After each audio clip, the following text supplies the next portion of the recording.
There it is, burned stator. Quite frankly, it looks like only a couple of poles haven't had excessive heat.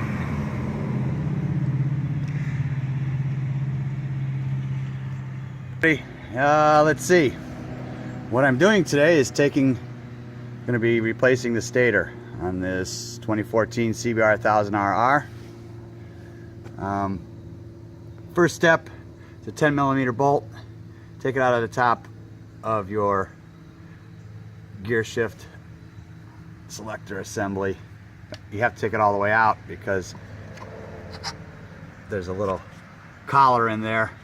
If you don't take it all the way out, it won't come off. So you pull that out of the way. Then you have a couple 8mm bolts for your front sprocket cover. Pull those out. That comes out of the way. Easy peasy. Then all around the outside of the stator cover, you have more 8mm bolts. Just take those out. Once you get those out, put something underneath. You don't really need a what do you call it? A drain pan. Quite frankly, a little cloth. That's all that came out as far as oil goes. There's not a lot of oil in these things. So once you get the 8mm bolts from out around the stator cover, tap the stator cover with the rubber mallet to kind of break the seal. Okay, which I've already done. Took a couple of solid hits, but you know, nothing major. Use a rubber mallet so you don't put dents or scratches. And once that's done, then the whole thing's going to pull off. Let's see if I can do it with one hand. I doubt it. Maybe I get lucky.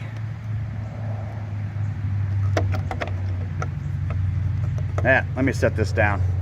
It's not that hard, but one hand is not going to work. Wiggle it a little because there's a retainer pin there, and there's one over here as well. Locator, whatever you want to call it, collar. So that's why you need two hands.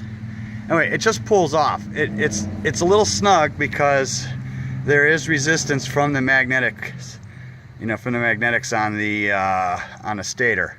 So when you're putting it back on, you want to keep your fingers out from around the edges, otherwise you're going to get them pinched a little bit. I don't think it'd break your skin or anything, but still.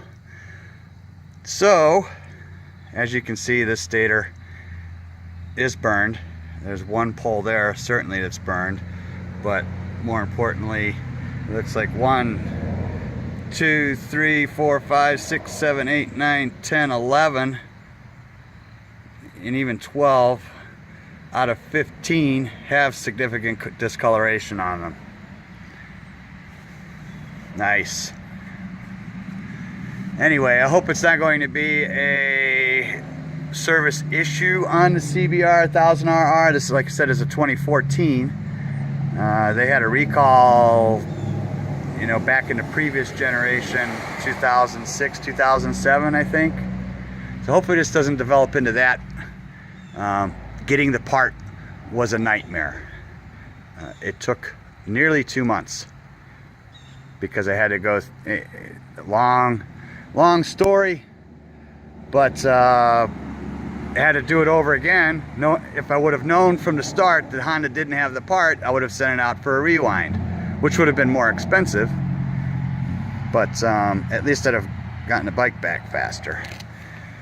But anyway, the new stator is being delivered this morning, so I figured to get the teardown underway.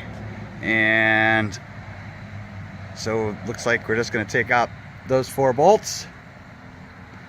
Got a couple of bolts right there, and then we'll track back the wiring plug to the rectifier, and then there's a one little 2-prong plug up underneath the seat, which I've taken the gas tank out. I did that so that I could get better access to the rectifier. I needed that access to do the test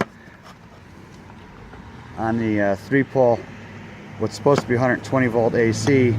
So from A to B, I was getting 3 volts. From A to C, I was getting 9 volts. And from B to C, I was getting 16 volts. Not enough. And the other end of that the other end of that wire plugs in somewhere down here.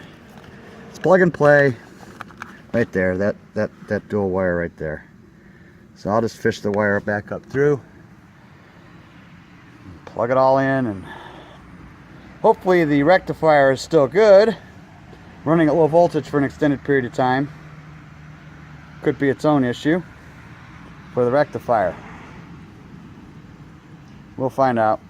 Rectifiers are cheap and plentiful, so hopefully that'll be it. Have them side by side. There's the old one. That pole's probably the most burned, but if you look at the whole thing, the whole thing has been hot. Anyway, I'm using on the surface is this Permatex anaerobic gasket maker. I know Honda makes Honda Bond. Both are for very tight tolerance applications. Neither are permanent. I didn't want to run all the way to the dealer, which is 35 miles, to get the Honda Bond. I'm going to touch up this just a little bit, but remember, this is only going to fill 0.38 millimeters is the max gap. So it really is not, as long as you're using one of these types of products, they're all going to be about the same. There is no gasket. All right, I put a little bit extra right where the transition of the plug is going to be, to make sure we get a good seal there.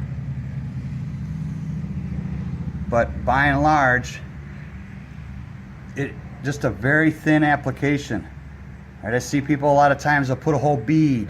That's just going to squirt out inside, outside, all over the place.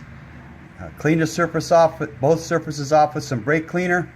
Apply this gasket maker to just one side, and I'm going to get this thing installed. One thing of note, those Allen bolts, to break free, to remove the old stator, they were tight. Be sure you use a completely squared Allen key to do that. I don't want you stripping those bolts out. Okay, they're supposed to be tightened back down to 11 Newton meters. They were definitely tighter than that to pull off. So that's where we are. I'm going to fit this back on the bike and start putting everything back together. We'll be back. All right, got this back on now. Remember how thin a layer I put on? See how it's leaking out all the way around? That's with that little thin layer. Now you want to be able to see it leaking out. Like I'm just, you just wipe that off. But that tells me that I've got a good seal all the way around, because I've got it seeping out there as it compressed together. So don't use too much. You don't want it inside your stator housing. Okay? So I'm going to wipe that up, get the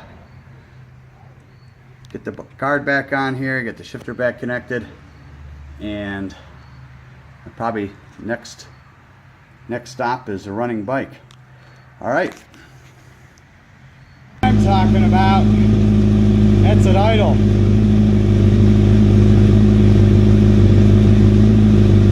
14.33 charging with both headlights on. Awesome.